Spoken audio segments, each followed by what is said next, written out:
Village food with Rupsana. আমি সেই রূপসানা আবারও হাজির হলাম প্রত্যেক দিনের মতন দারুণ স্বাদের পিস পোলাও রেসিপি নিয়ে। আসসালামু আলাইকুম সুপ্রিয় দর্শক বন্ধুরা, আজকের আমি পিস পোলাও বানিয়ে দেখাবো। আপনারা দেখতে থাকুন আমি এটা কিভাবে বানাই। এই রেসিপিটি বানানোর জন্য আমি এখানে 1 কেজি জিরাকাঠি চাল নিয়েছি, আর চালটা আগে থেকে ভালো করে ধুয়ে পরিষ্কার করে নিয়েছি। রেসিপিটি বানাবো বলে এখানে একটা হাঁড়ি বসিয়ে দিয়েছি, আর হাঁড়ির মধ্যে আমি অ্যাড করছি নারিকেলের দুধ।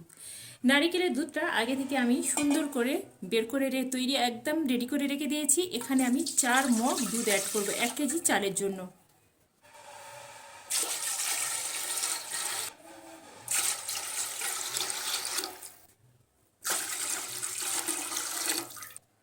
দিয়ে দিচ্ছি এর সঙ্গে 3টে তেজপাতা, সাথে যাচ্ছে 6টা এলাচ। এবার আমি নারকেলের যে দুধটা রেখেছি সেটা আমি সুন্দর করে একটু ফুটিয়ে নেব, যতক্ষণ না নারকেলের কাঁচা দুধের কাঁচা কাঁচা গন্ধ ভাবটা চলে যাচ্ছে আর এলাচ আর তেজপাতা সুন্দর একটা ফ্লেভার বের হচ্ছে। দুধ সুন্দরভাবে ফুটে গেছে আর এলাচ থেকে সুন্দর একটা সুঘ্রাণ বের হচ্ছে। এবার আমি সে যে ধুয়ে রাখা চালগুলো এবার আমি আস্তে আস্তে এই নারকেলের দুধের মধ্যে দিয়ে দিচ্ছি।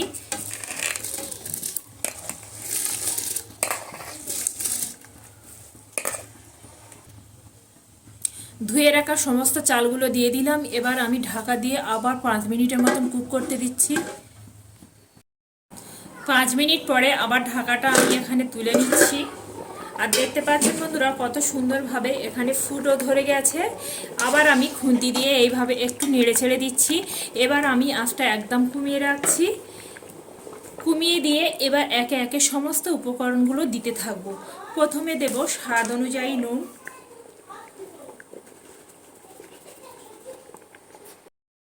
250 গ্রাম পেঁয়াজকে সুন্দরভাবে এইভাবে করে ভেজে রেখেছিলাম, সেই পেঁয়াজ ভাজাটা এবার ভাতের মধ্যে দিয়ে দিচ্ছি। এখানে আমি 700 গ্রাম মটর নিয়েছি। মটরটে ভালো করে ছিলে ধুয়ে পরিষ্কার করে সুন্দরভাবে যেভাবে মটর ভেজে থাকে ঠিক সেইভাবে আমি ভাজা করে নিয়েছি। যেহেতু এটা পিস পোলাও বানাবো তাই মটরগুলো আমি এই ভাতের উপরে দিয়ে দিলাম। দিয়ে দিচ্ছি 200 গ্রাম চিনি। চিনিটা যে যেমন মিষ্টি খেতে পছন্দ করেন ঠিক সেইভাবে মিষ্টিটা দিয়ে দেবেন।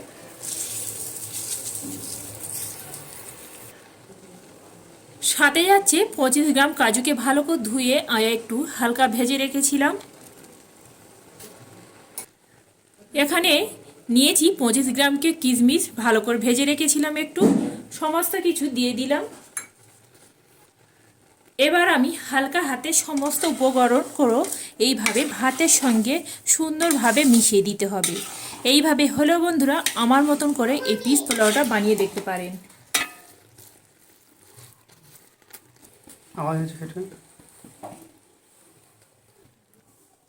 সমস্ত উপকরণগুলো দিয়ে আমি এইভাবে হালকা হাতে একদম নাড়তে হবে। এইভাবে নেড়ে দিলাম। নেড়ে দিয়ে এবার আমি একটা কথা বলে দিই বন্ধুরা, এই 1 কেজি ভাতের জন্য আমি এখানে কিন্তু 4 মগ দুধ দিলাম। এটা কিন্তু মাপটা একদম সঠিকভাবে নিতে হবে, যেহেতু এর জন্য ভাত একদম পারফেক্ট হবে, আর নরমও হবে না শক্ত হবে না, একদম ঝরঝরে হবে।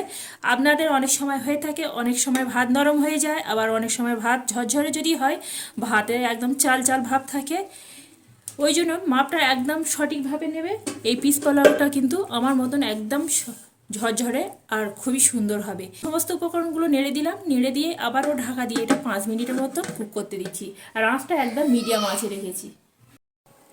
5 মিনিট পরে আবার ঢাকাটা তুলে নিচ্ছি, আর দেখতে পাচ্ছেন বন্ধুরা পানিগুলো আমার এখানে একদম শুকিয়ে গেছে আর ভাতটা একদম ঝরঝরে হয়ে গেছে। আমি একটু নেড়ে ছেড়ে দেখাচ্ছি কতটাই ঝরঝরে আর কত সুন্দরভাবে পারফেক্ট আমার এখানে পিস পোলাওটা একদম রেডি হয়ে গেছে।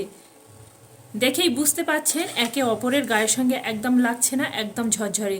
আপনারা যতটাই পানি নেবে যতটা চাল নেবেন তার ডবল কিন্তু পানি নিতে হবে, তবে এই ভাতগুলো একদম ঝরঝরে আর পারফেক্ট হবে। বন্ধুরা, আজকের আমার এই পিস পালাও রেসিপিটি যদি ভালো লেগে থাকে বন্ধুরা, একটা লাইক কমেন্ট শেয়ার করতে ভুলবেন না। পাশে থাকা বেল আইকনটি প্রেস করবেন। আমি যখন কোনো এইভাবে নতুন নতুন আর সহজ সহজ রেসিপি দেব, সবার আগে নোটিফিকেশান আপনাদের কাছে পৌঁছে যাবে।